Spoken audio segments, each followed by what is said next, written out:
Сәлем достар, каналыма қош келдіңіздер. Бүгін сіздерге осындай жұмсақ болып шығатын булочканың рецептімен бөлісетін боламын. Маңызды сәттерді жіберіп алмас үшін видеоны соңына дейін қараңыздар. Каналға тіркелмеген болсаңыздар, тіркеліп кетіңіздер. Мен бұл жерде таразы қолданбадым. 2 стакан жылы сүтімізді құйып, одан соң қажет заттардың барлығын салып, жақсылап араластырамыз. Қажет затымызды описание бөліміне жазып кетемін. Осы атауы тұрған жерді бассаңыздар, описание бөлімі шығады.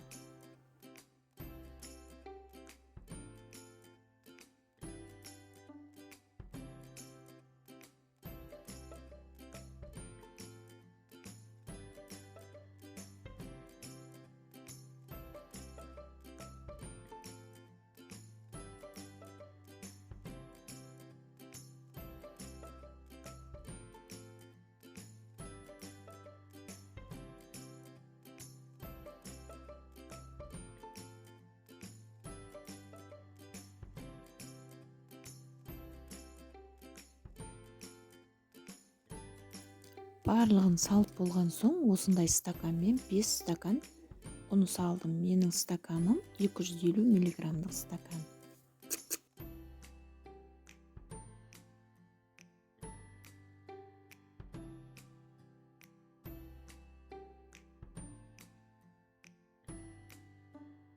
Енді қамырымызды осылай қолымызбен илеп, кішкене біріккен соң, үстіне 1 шай қасық уксус пен сары майды салып, қайтадан қамырымызды илейміз. Қамырымыз өте жұмсақ болып шығады. Бетін майлап, үстіне пленка жауып, 40 минутқа ашытып қоямыз.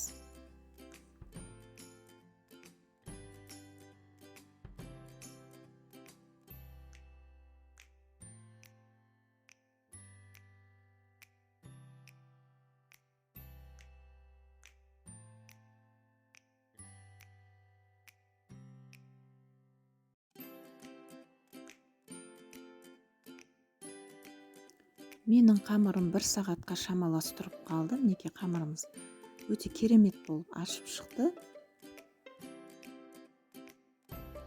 Енді осыны қолымызды майлап алып, үстін басып шығыңыздар.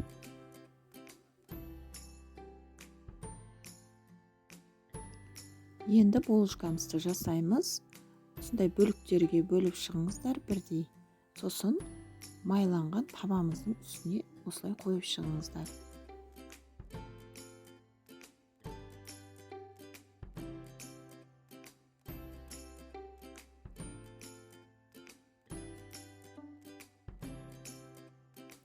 Осылай бәрін жасап болған соң, үстіне пленка жауып, тағы да 30 минутқа тындырып қойыңыздар.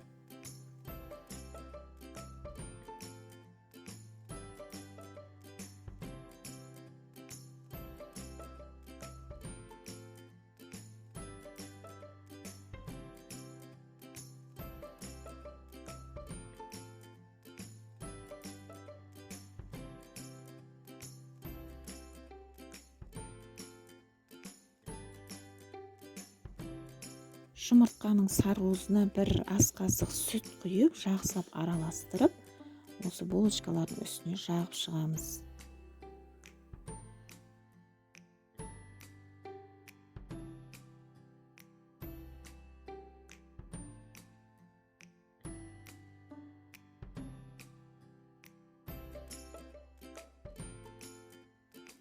Енді қалауыңызша күн жетсепсеңіз де болады.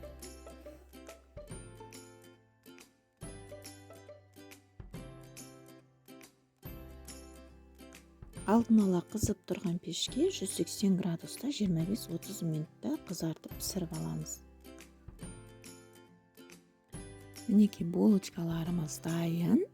Өте керемет, әдемі, жұмсақ болып шықты. Егер рецепт ұнаса, каналыма тіркеліп, лайк басып, пікір жазуды ұмытпаңыздар.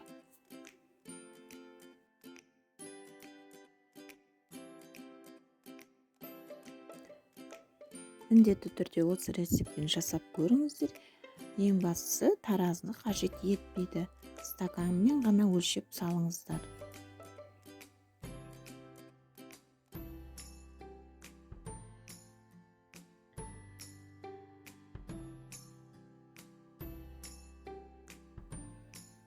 Видеоны соңына дейін қараған болсаңыздар, назарларыңызға рахмет.